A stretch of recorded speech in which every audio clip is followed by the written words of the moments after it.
At 52, Michael Carson had built a quiet life that revolved around his architecture firm, early morning jogs, and an extensive library of classic novels. He wasn't the kind of man who chased thrills anymore, nor did he frequent places where younger crowds gathered.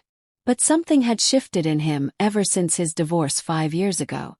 Not a midlife crisis exactly. More like a rebirth. He had accepted the quiet, until the silence itself began to feel like a cage. That was when he started opening himself to the idea of dating again. It wasn't about proving anything. It wasn't about vanity. Michael just missed connection. Conversations that lasted until midnight. A shared laugh over a ridiculous movie. The small, intimate gestures that reminded you that someone saw you and appreciated you. His friends at the firm, many of them in their 30s and 40s, used to joke about how younger women were interested in older men these days. Michael brushed it off at first. But when a 29-year-old interior designer named Rachel joined the firm and began engaging him in conversations that felt more personal than professional, he couldn't ignore the signs. Rachel had a sharp mind and a laugh that could soften anyone's day. She asked Michael questions not just about work but about his favorite jazz records, the old leather-bound notebooks he scribbled designs in, and the Greek philosophers he often quoted. He didn't think much of it until one evening at a company celebration. She lingered a little longer than expected. The wine, the music, and their quiet corner by the window blurred the lines between casual and curious. That night something changed. And it wasn't because Michael suddenly started chasing younger women. It was because he recognized something most older men overlooked. He learned a truth. Younger women aren't looking for gimmicks or flashy displays. They're drawn to something deeper, something timeless. And when an older man carries that something, he becomes unforgettable. Michael's journey into dating again began with one decision. Stop trying to be impressive and start being present. He didn't play games. He didn't pretend to be someone he wasn't. He simply leaned into what made him who he was. His life experiences, his calm nature, his ability to listen without interrupting, and his understanding of what truly matters in a relationship. Rachel wasn't the only woman he crossed paths with during that time. There were others. Emily, a 32-year-old tech writer who met Michael at a bookstore. Lauren, a 28-year-old yoga instructor who sparked up a conversation with him at a coffee shop. What surprised him the most was that none of these women were looking for sugar daddies or unstable thrill seekers. They weren't into flashy cars or designer suits.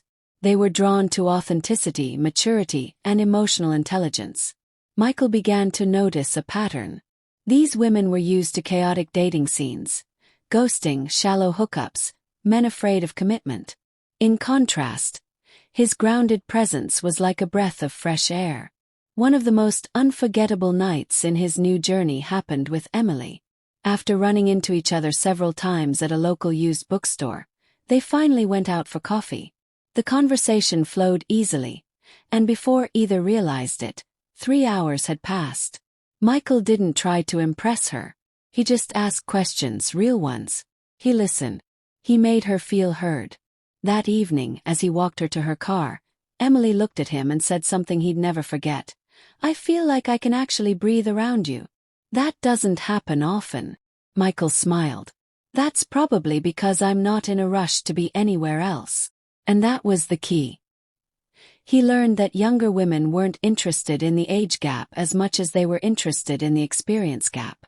A man who's lived through life, learned from it, and carries himself with quiet confidence offers a kind of stability that feels magnetic. Over time, Michael noticed that certain behaviors set him apart, little things that made women want to see him again. These weren't manipulative techniques or tricks. They were honest expressions of self-awareness, thoughtfulness, and respect. He began paying close attention to how he showed up on dates. He never made the woman feel like she was being judged or sized up. He never talked about age unless she brought it up. He didn't try to act younger or hip. In fact, he often leaned into his age as a virtue. If someone commented on the age difference, he'd simply smile and say, "I've learned not to waste time pretending to be someone I'm not.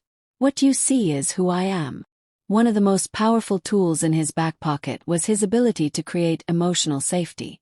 When he spoke, he did so with intention. When he asked questions, they were meaningful. He never pushed for physical intimacy too early, and he made sure that any connection he built was rooted in mutual respect. This was new territory for many of the women he dated.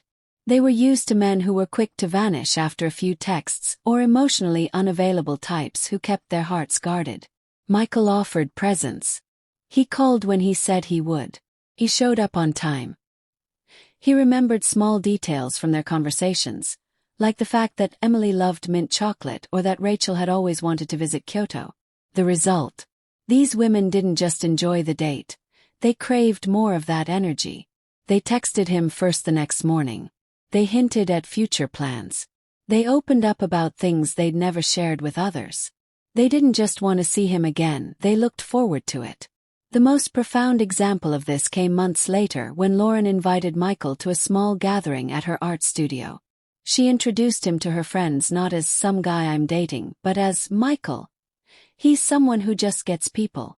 At the end of that night, after the music faded and the last guest had left, Lauren turned to him and said, "You're unlike anyone I've met. You make me want to slow down and just be myself." That night, as Michael drove home under the stars, he realized he had tapped into something powerful. Not because he was older, but because he had learned how to make a woman feel emotionally safe, genuinely seen, and deeply appreciated. So what did he do that made younger women beg to see him again?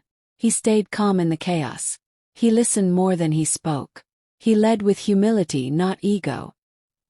He knew who he was and wasn't afraid of silence or vulnerability. He never overpromised or tried to prove his worth. He let his actions speak louder than his words. Most of all, he understood that attraction wasn't about age. It was about connection. In the end, Michael didn't have to chase anything. He became the kind of man who naturally drew others in. Not because he tried to be, but because he dared to be authentic. Years later, sitting on a porch with a woman he had eventually built a lasting relationship with, Michael reflected on his journey. It wasn't about strategies or pick-up lines. It was about understanding the one truth that never goes out of style. Women, especially those looking for real, mature love, don't want to be impressed. They want to be understood. And when you give them that, they'll not only remember you, they'll want to see you again and again.